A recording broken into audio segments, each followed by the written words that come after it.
This is your credit score. And believe it or not, that score has the power to make your life awesome or not so awesome, which is kind of a big deal, right?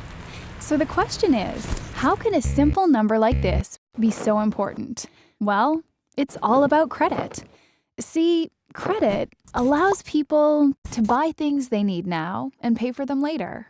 So unless you have enough cash on hand to buy all the important stuff you need in life, like a car, house, college education, oh, and yeah, stuff like that too, then you're probably gonna need credit. But there's a lot of people in the world, and banks can't give loans to everyone. So they use this big fancy formula to figure out who's more likely to pay them back. They take all your bills, paid, unpaid, paid late, then multiply and divide, equaling your credit score. If you have a high score, great. Banks will gladly lend you the money for the things you need. Bad score? Well, one of two things will happen.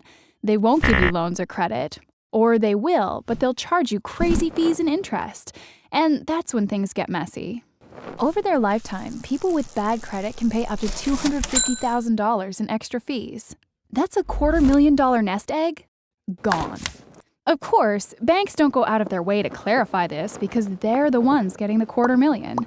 The less you know, the easier it is to slip the fees past you. Fine, you say, I'll just live without credit. Well, think again. Landlords can check credit scores. So can employers, insurance companies, even cell phone providers.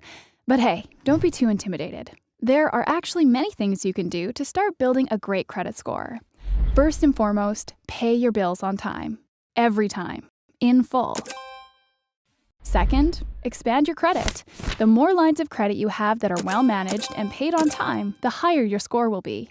Just don't take on too much and keep your balances low.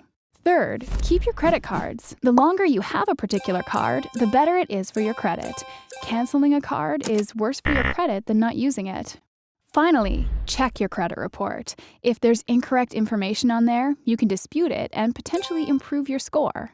Bottom line is, with a little discipline, it's possible to build a score that will make borrowing money easier and cheaper, opening doors to a life full of possibilities. So take control of your financial life today and make tomorrow brighter than you ever imagined.